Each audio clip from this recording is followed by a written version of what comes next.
Welcome back, everyone, to another episode of Dorkside Cookies, playthrough of TitanFall 2. And while we're playing, we're kind of in a podcasty format now, and we're continuing to talk about DC. What we like, what we dislike, what's wrong with them. So we might have seen this part already, but they jacked BT. Yeah, we totally, we don't know what happened. Well, we have an idea what happened. Well, no, so what's kind of going on here, and I've started to piece together the universe a little bit. I cannot free myself. I think I told you when we first started, like, I really like this game, and it started to suck me in, like, I want to learn more about the universe. Yeah. But some of it's kind of still, like, flat and two-dimensional. Okay. The IMC are the military bad guys, quote unquote. And a part of their very deliberate strategy is to hire mercenaries to supplement their forces. And I don't entirely know why, but so all these bosses you see are just mercenaries. And I mean, they're actively trying to stop you guys. You're causing a bunch of trouble. And actually, now the more I think about it, like, it doesn't make any sense. Who got a hold of that arm apparatus? All I know is they stole BT from you. And when I first played this, I was like really quite emotional because I grew very attached to BT. Yeah. And like then they got the little parts here, like, yeah, unable to break free from manipulator arm. Action, initiating attempt 35 failed. Like, he's a robot. He's just running through his routine. So I was actually more talking about that we're not quite sure how we got to this place where maybe you might have recognized some of the same scenes. Oh, no, I know how we got here because I don't always know how to play video games. And I loaded up the wrong mission. So, yeah, we appreciate your patience. Wait, at this point, I assume people are watching not because of our amazing gameplay, but because they just want to hang out and talk to us. That was much smoother last time. The last time you replayed that mission. Well, and something I'm quickly realizing, which is a little bit of a disappointment. Yeah. There is not a huge amount of replay value. I mean, some game, like you pick a Skyrim, and the game's completely different the second time you play it, right? Yeah, but so Taken to this facility substation. I think it's sort of a lie. BT, how do I get to you? The cake is a lie Okay. with Skyrim. To the lower levels. There, with a game like Skyrim, Skyrim in particular, for some reason, Skyrim really bothers me more so than, say, their Fallout games. Really? Yeah, because what I think the problem with Skyrim Totally missed it. is the problem with it, you almost survived. Is that there's not that much good, like, dramatic pacing to the story in Skyrim. Yeah, but when you got an open world game like, Fallout seems to have some really dramatic points in it. It does, actually. I think the Fallout has some good micro stories, as well as sort of like bigger stories that are like small stories that build up into the big stories. And I think they did a better job with that than, say, Skyrim with the dragons and the shouting and stuff. Sure. Okay. My problem with Skyrim, in particular, is because if the point is going to be sandbox play, then I want to feel like I'm in a sandbox, and I feel like the rules get broken all the time In Skyrim? in Skyrim. As opposed to Fallout? Well, yeah, because you can't put buckets on people's heads. Oh, yeah. No, I know you have a huge problem with I that. have a huge problem with that. But it's not just that. Like, the day-night cycles, it's a cool idea, but it's not. Be careful, pilot. I don't know. I just feel like it's not done very well. So you can kind of, basically, you can abuse all of the systems. So instead of it feeling like you're in this Viking Iceland, you instead end up feeling like you're like some sort of futuristic hacker. Just Isn't that more of a problem of, I mean, like, are you not giving the game credit because, like, it's an old game and you could only do so much. And even though it had a lot of polish on it to make you feel or think it's a really advanced game, it's actually now like a 5-year-old game. And if they were to make whatever Elder Scrolls 6 or whatever after Skyrim is, that you would notice it's a lot better. so this is nowadays. this is my problem. Okay. Pilot, I'm being if you look at Bethesda games I recommend you and follow the flow of and you look at Oblivion, or you look at Morrowind, pilot. This facility just kind of go through the timeline. Look at Fallout 3 and Fallout New Vegas. What it feels like to me is like they kept taking our money and spending a ton of money, but they add features that aren't making it really a better sandbox. It's like they've given up on making a better sandbox. And so we have the same broken sandbox game after game after game. And I think we could get more. Like, so you say like, oh, well, you know, it's an old game. Well, yeah, but the things I'm supposed to forgive in Skyrim because it's an old game. I'm supposed to forgive in Oblivion because it's an old game, and I'm supposed to forgive. Well, yeah, but that's kind of what wasn't Oblivion like just way worse as far as No. putting buckets on people's heads goes? I don't think so. Really? Yeah. Okay. I didn't play Oblivion that much. If you did, you'd know better than I do. So the problem with Oblivion was if there was a problem with Oblivion, Which there isn't. Oblivion's the best game ever. Rich, come on. I mean, it's the best game ever, so there's not really a problem. But if I were going to describe something as a problem, what I would say is that if you so Oblivion introduced this concept of all the content scaling to your level. Okay. And so if you try to complete the main storyline right away, then You can. then you can't, because everything's easy because it's scaled down. Sure. Well, that sounds awful. But then if you wait until later, it becomes almost impossible to keep all the NPCs saved, because you might be powerful. Because the but- monsters are killing everything. So Yeah, the monsters are killing everything so fast. So, so I'm not really a huge fan of the auto leveling system in. I would imagine almost any game. Because whenever I've experienced scaling, Yeah. then to me it kind of means the game is like always boring. Yeah, because you can't keep the excitement up, right? And also, like, you never feel good about anything you got Yes. unless you. Oh shit. That. I watched what you were doing, and I was like, that is either an elevator or you're about to be So fun fact, you do need to get on that platform to run across. to be like shuttled off to the next area. Yeah. Just not there. Okay. A little bit further down.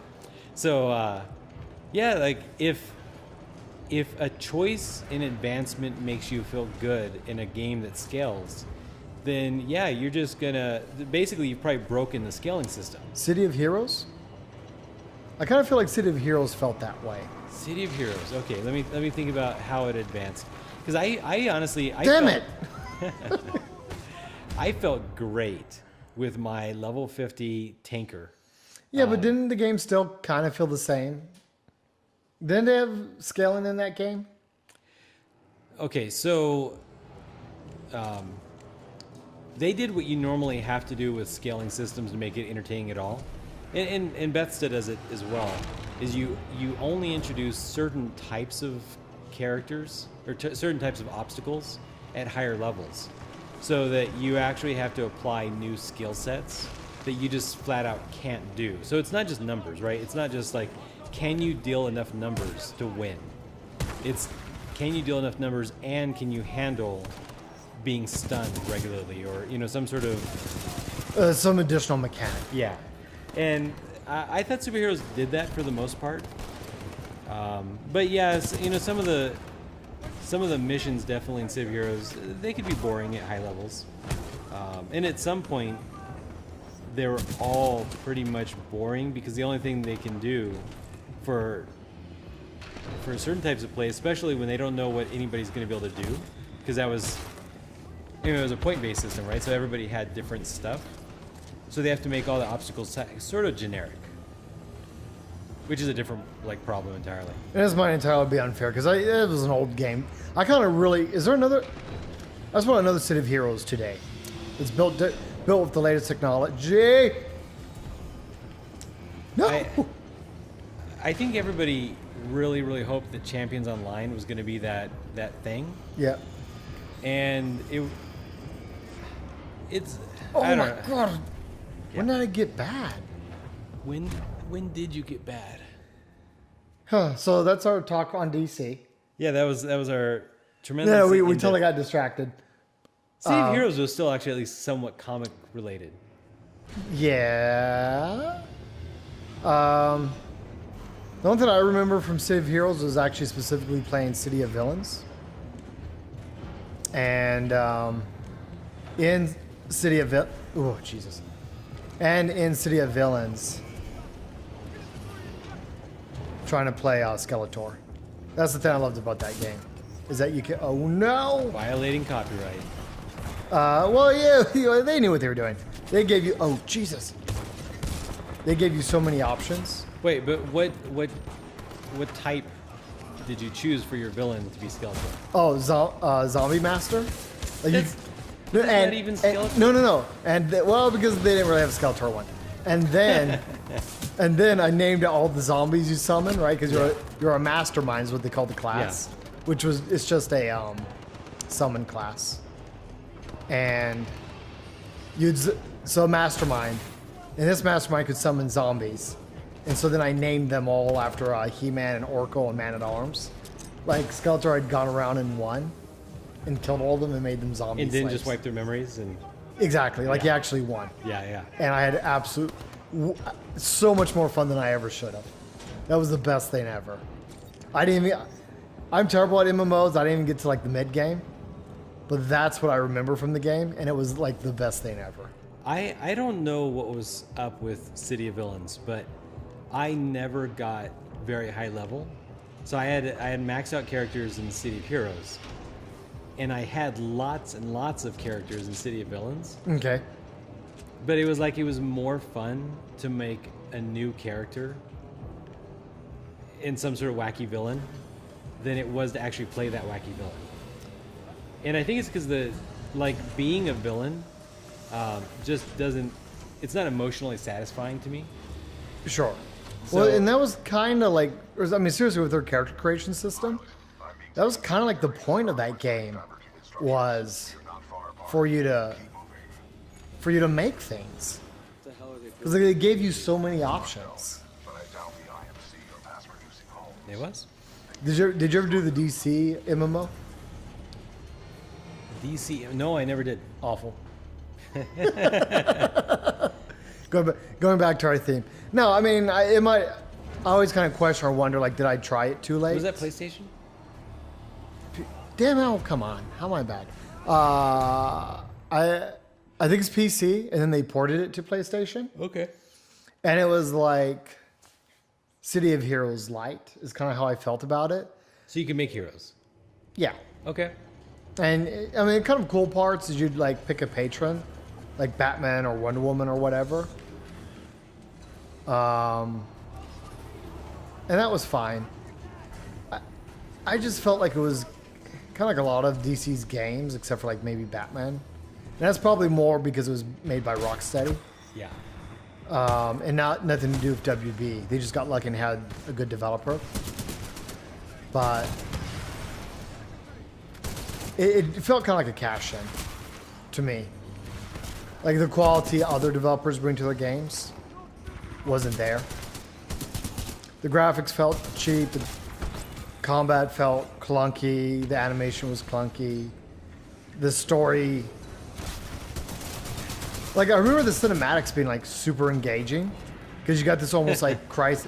Yeah, no, you got this Brainiac invasion, Crisis on Infinite Earths type feel. I love that video trailer. Yeah, with Lex and the Legion of Doom beating the Justice League. And then it zooms out, and it's, like, Robot Lex from 23rd century or something. It's like, this is my past and your future.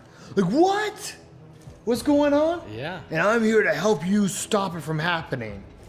Like, dude, this is amazing. And then I got into the game and I was disappointed. Because the graphics looked terrible. My hero looked like a dork. I watched that video probably 5 or 6 times, and I never once bothered to play it. Yeah. I didn't even know it came out, to be honest. I watched the... I didn't know that was anything but like an advertising. I watched that video a dozen times and grabbed the game and played it for 5 minutes and was disappointed. It's almost like my experience with the Lord of the Rings MMO. Because, like, I mean, obviously I watched all the Lord of the Rings movies. Yeah. And I was like, oh, there's an MMO. Of course I want more Lord of the Rings. And then I played the game for 20 minutes. I'm like, oh, I don't like this at all. What level did you get up to in Lord of the Rings? Like level 10. Yeah. I made a hobbit. And I was running around and one of the ring wraiths were like attacking Hobbiton. Yeah. Looking for Frodo. I was like, okay, this is getting kind of cool. And then like you're helping, and then Strider is sitting on quest missions. I was like, this is getting kind of weird.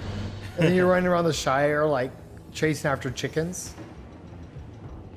Like you transform into a chicken and try to escort a chicken. I love chicken quests. That to me was more fun than anything else in that entire game. Are we talking about the same game here? The rest of the game was so crappy that at least I The got to play as chicken a quest chicken. was the good part? The chicken quest is the good part. Whatever you say, dude. There was little good in that game. And So no, at I mean, least it's I a wanted- fine game. It's a fine. Look, it's been around for like 10 years. Like they obviously are doing something right, but it didn't resonate with me that much. So I think that's a good topic. Let's pause it here. As much as we're enjoying watching you die. Oh yeah, it's about to happen a few more times. Yeah, let's pause here, and with that, guys, join us next time for Dorkside Cookies. And yes, we do have cookies.